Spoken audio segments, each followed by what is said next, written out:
Y quien quiera entender a México ahora tiene que irse a lo regional, a lo local. Vamos, ya no hay de otra. Y en ese sentido, aterrizo en el Distrito Federal, en donde están pasando cosas bien interesantes. Para empezar, el Distrito Federal se puso a la vanguardia en la promoción y defensa de los derechos humanos, no solo en México, sino en toda América Latina.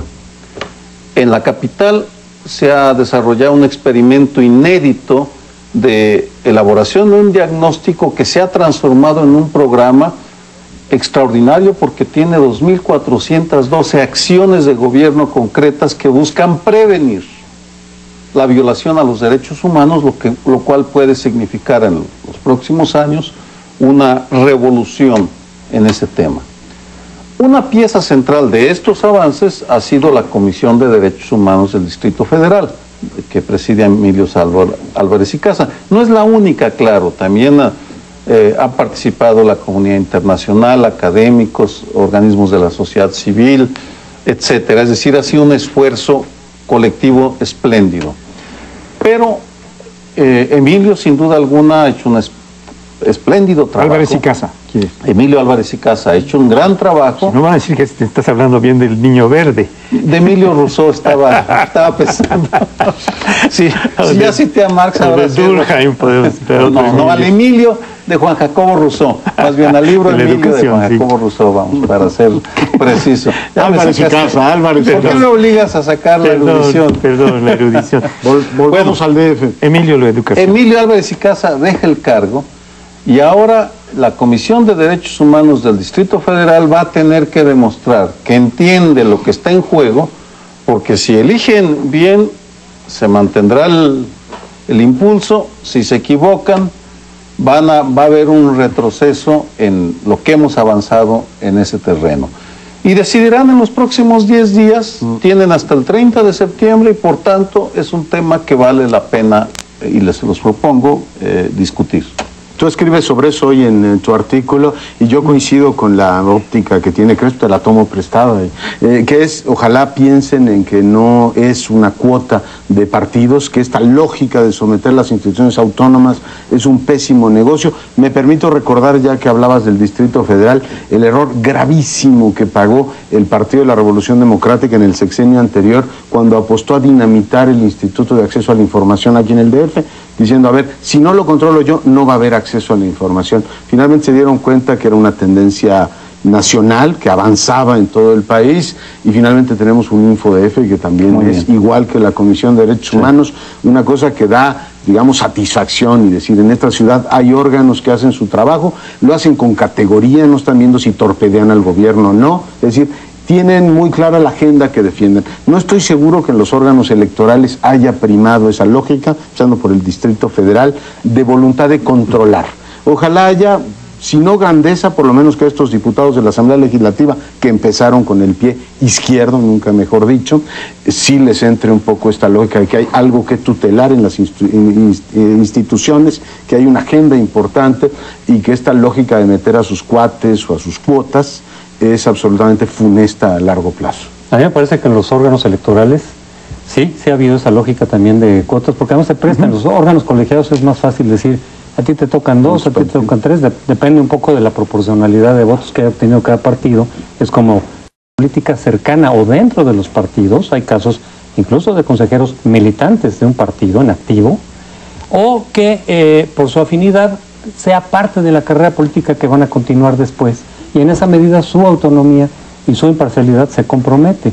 En el caso de las instituciones como derechos humanos o como las instituciones de transparencia, también se pueden quedar en esa lógica en donde decir, hoy me toca la Comisión de Derechos Humanos a ti y a cambio te dejo que tú nombres para la Suprema Corte. Sí, porque hay varios, sí.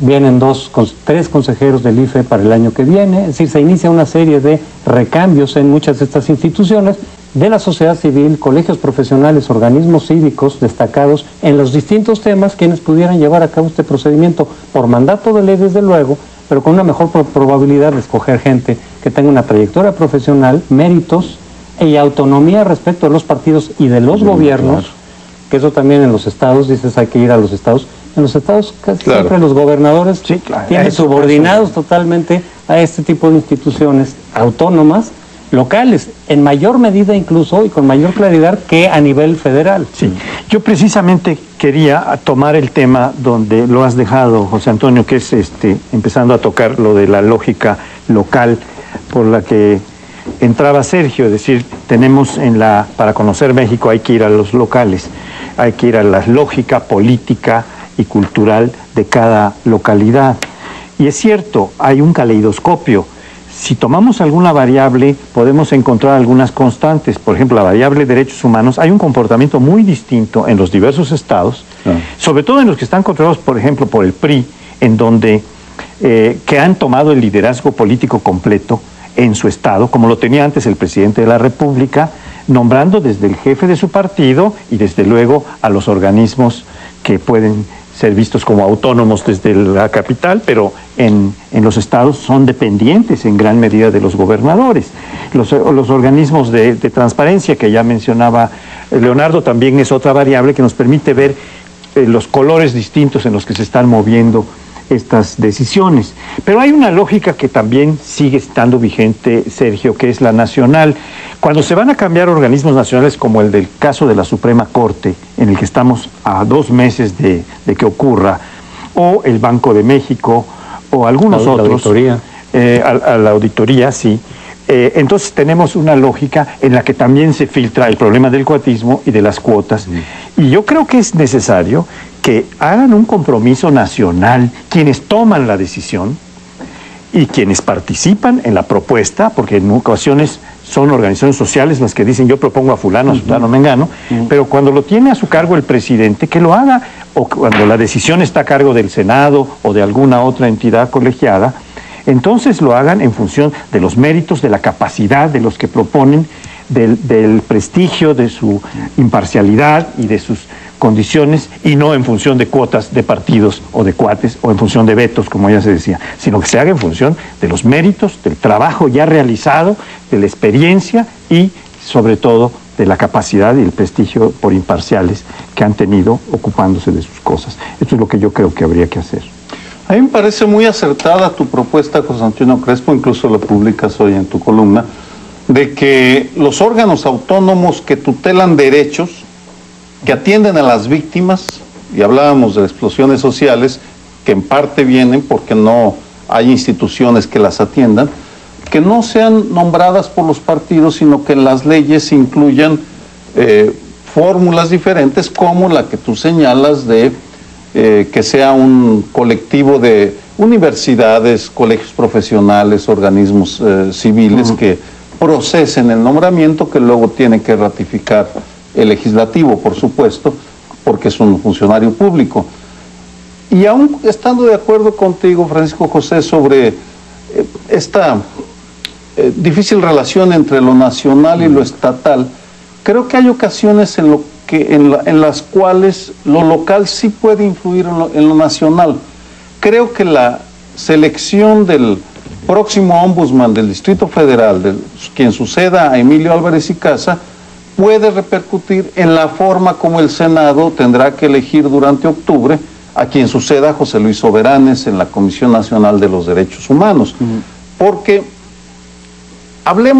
pensemos lo que querramos de la Asamblea Legislativa, hasta el día de hoy han dado una muestra de coherencia y de compromiso con la transparencia a la hora de elegir, de procesar la selección.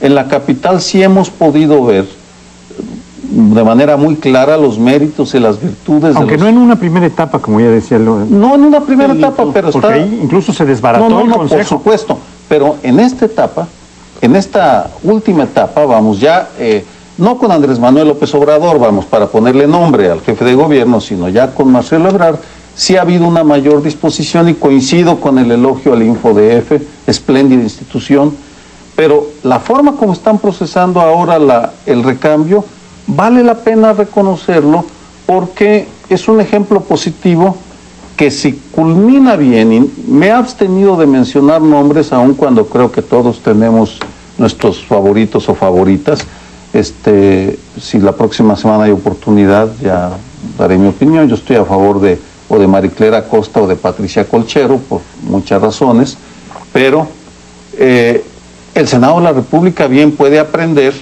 de lo que se está haciendo en el Distrito Federal, porque lo que han hecho en el Senado con la CNDH es lamentable.